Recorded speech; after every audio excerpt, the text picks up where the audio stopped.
Halo semua, jumpa lagi dengan saya Depri Saipullah. Countdown menuju pertandingan lawan Arab Saudi semakin dekat dan ada beberapa hal menarik yang perlu dibahas. Maka itu saya membuat video ini. Salah satu yang menarik untuk dibahas adalah tuah Djez, ya, bek Venezia yang dinaturalisasi oleh PSSI pada tahun lalu,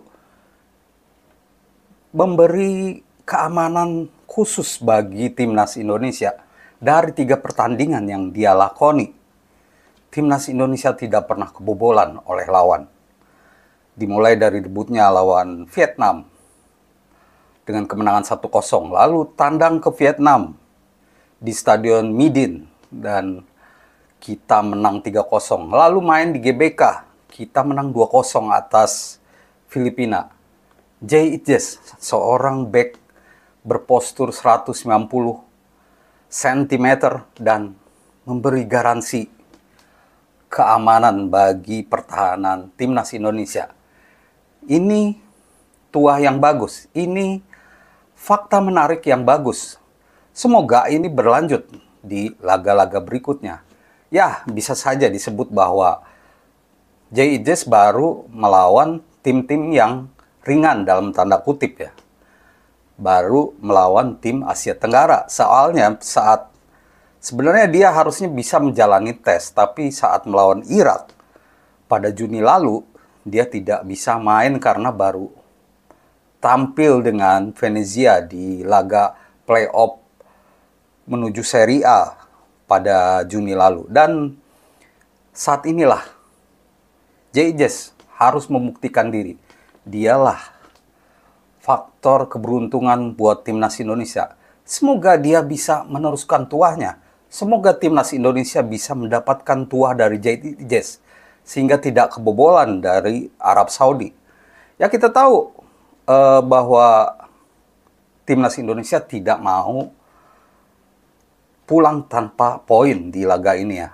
Kalaupun skor berakhir 0-0 misalkan, kita bisa menganggap itu sebuah kemenangan.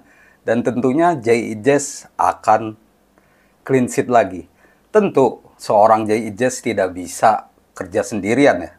Biasanya dia mendapatkan tandem di lini belakang bersama Rizky Ridho dan Justin Hubner atau Jordi Amat. Ya, antara pemain itulah. Nah, saat ini Justin Hubner dan Jordi Amat tidak bisa main saat lawan Arab Saudi. Nah, ini yang jadi pertanyaan. Siapakah yang akan ditempatkan untuk menemani Djez dan Rizky Ridho di 3 bek belakang timnas Indonesia? Ini penting karena kita menghadapi laga pertama. Ini start yang harus dilalui dengan mulus, harus dilalui dengan gembira, harus dilalui dengan hasil yang penuh senyuman. Tidak menang, imbang sudah oke buat kita.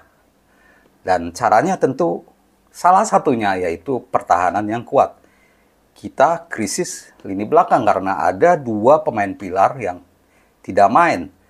Tapi kita tidak kekurangan pemain. Nah, ini jadi pertanyaan siapa yang akan menemani kedua pemain ini. Di ulasan sebelumnya saya berharap Nathan Chuaon akan kembali ke lini belakang. Soalnya di lini tengah, posisi yang belakangan kerap dimainkan oleh Nathan Chuaon, sudah ada spesialisnya yaitu Ivar Jenner. Ivar Jenner belakangan ini jadi kerap menjadi cadangan karena Nathan Chuaon dijadikan starter oleh Shin Tae-yong, ya, di lini tengah. Karena Tom Haye tidak bisa digeser. Sebagai pemain senior, Tom Haye menjadi andalan Shin Tae-yong untuk menggalang lini tengah. Maka itu siapa yang akan menemani Tom Haye? Itu yang jadi pertanyaan. Kalau biasanya ada Nathan Chuaon, saya berharap Ivar Jenner ditempatkan di situ. Dan Nathan mundur ke belakang. Bisa juga opsinya diambil seperti ini. Sandy Walsh main di belakang. Sedangkan Nathan main di tengah. Itu juga bisa. Itu juga solusi yang bagus. Kita tunggu saja pilihan bagaimana dari Sintayong untuk mengatak-atik lini belakang. Karena kita menghadapi Arab Saudi yang main di kandang, walaupun banyak diragukan belakangan ini dengan Roberto Mancini, di mana dia mendapatkan banyak tekanan, tapi kita tetap tak bisa lengah karena Arab Saudi tetaplah Arab Saudi. Lini belakang kita akan mendapatkan sebuah tantangan atau ujian dari para penyerang Arab. Ada 3 penyerang yang dalam catatan saya yang harus diwaspadai, yaitu Saleh Al-Shehri di kualifikasi Piala Dunia 2026. Dialah pencetak gol terbanyak untuk Arab Saudi, itu 4 gol. Disusul oleh Firas Al-Buraikan, mencetak 3 gol. Ada juga Salem Al-Dasari yang mencetak 1 gol. Nah, Salem dan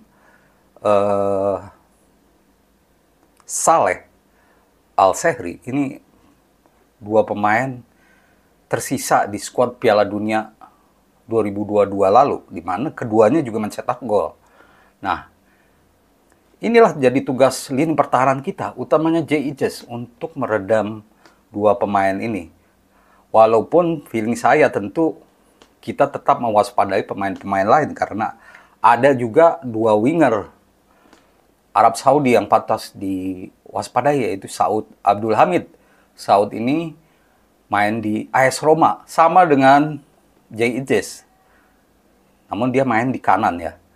Lalu ada juga Nasser Al-Dawsari, juga skuad X Piala Dunia 2022. Tidak banyak skuad X Piala Dunia 2022, tapi Mancini masih mempercayakan beberapa pemain karena ya performanya masih bagus. Kembali ke pertahanan kita, kita harus bisa meredam 3 pemain ini setidaknya. Selain itu ya tadi winger-winger mereka, karena saya yakin Roberto Mancini akan memaksimalkan permainan dari sayap untuk membongkar pertahanan Timnas Indonesia. Sama juga dengan kita, Timnas Indonesia akan menerapkan strategi yang sama.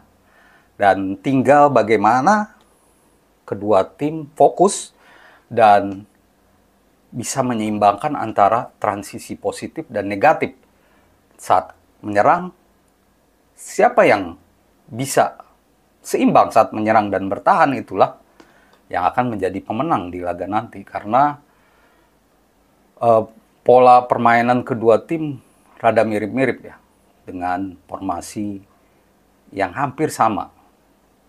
Walaupun Arab mungkin menggunakan 4 back, tapi kurang lebih sama lah, menggunakan 3-5-2, 3-4-3. Itu yang akan tampak di lapangan nanti. Ya, kuncinya adalah keseimbangan, bagaimana bertahan dan bagaimana menyerang. Seimbang, karena kalau menyerang tapi tidak bisa track back kembali, utamanya winger yang mungkin diisi oleh Calvin Verdong dan juga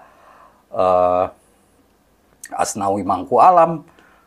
Nah, kedua pemain inilah yang akan turun naik untuk membuktikan kualitas mereka. Ya, kita tahu bahwa rekor Sintayong melawan tim-tim Timur Tengah cuma menang 1 kali, tepatnya saat mengalahkan Kuwait. Nah, inilah kesempatan. Lawan Irak hampir ya merepotkan Irak saat di GBK. Ya, hanya kesalahan-kesalahan kecil sehingga membuat kita gagal menang. Lawan Arab Saudi ini, peluang untuk mendapatkan poin. Media-media sana pun menyoroti kekuatan Timnas Indonesia, mengupas kekuatan Timnas Indonesia. Ya, kita tidak terlena karena yang paling penting adalah di lapangan nanti fokus dan memberikan yang terbaik, seperti laga-laga sebelumnya. Demikian teman-teman ulasan saya soal pengaruh JIJS di Timnas Indonesia. Semoga menjadi informasi yang baik untuk teman-teman semua. Terima kasih atas perhatiannya dan salam olahraga.